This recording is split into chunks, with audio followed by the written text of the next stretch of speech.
This video is primarily focused on one theme, the uncanny. In this video, we will be discussing how the uncanny shows up in many popular films as well as in media today. Let's begin.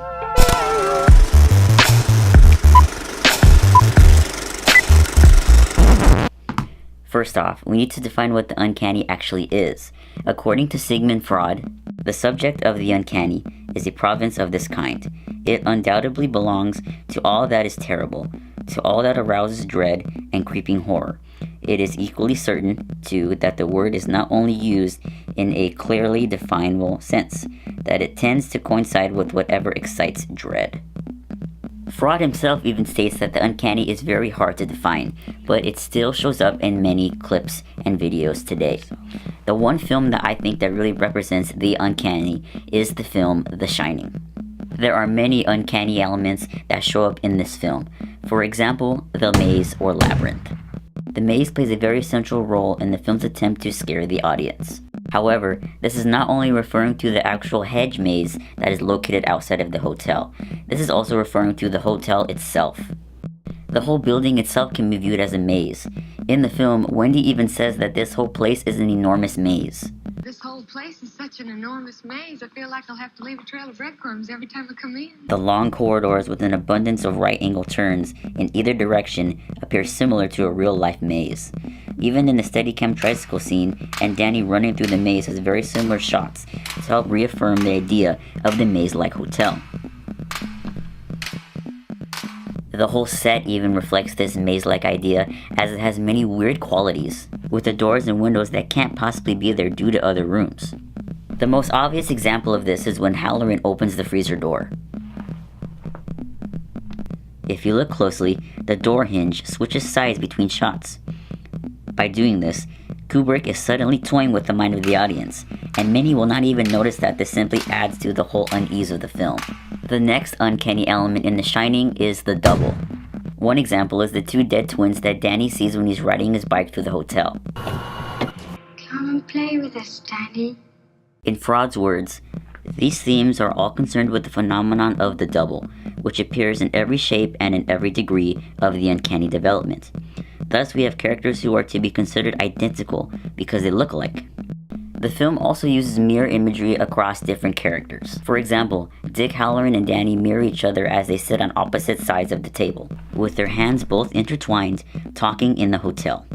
This idea can be taken further as Freud states that characters who look alike hold the power of telepathy, something that Danny and Halloran both possess with their shinings.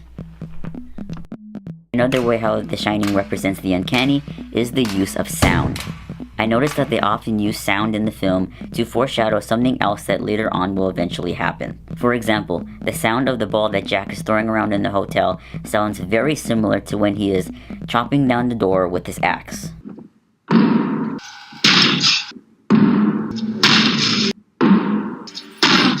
This actually leads to my next point, how The Shining includes some very uncanny fairy tale fragments. For example, when Jack is chopping down the bathroom door to get to Danny and Wendy, he makes a reference to the three little pigs and the big bad wolf. Little pigs, let me come in. Then I'll huff, and I'll puff, and I'll blow your house in.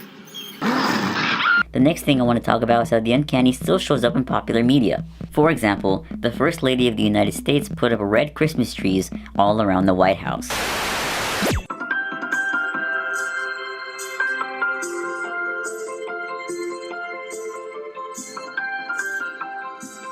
In her mind, it was a good idea, but many people actually referred it to The Shining and made fun of it. They are a little scary. Saying that the red color represented blood.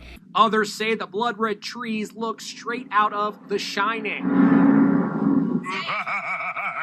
And the long Steadicam tree shots reminded people of the long Steadicam shots in The Shining that showed the hotel hallways. Someone even made an edit and switched the music to the music in The Shining.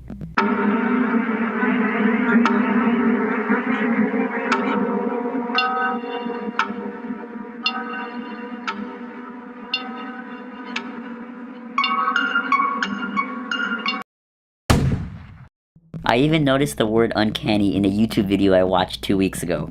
Oh, this is probably important to mention. I have a titanium shoulder. What are you talking about? How do you forget that? You're like an X-Man. I am like Wolverine. Yeah. So the uncanny also represents something that seems okay, but is also a little slightly off that you can't really pinpoint. Just like this video, I made you think this was real the whole time. But it's not. This is.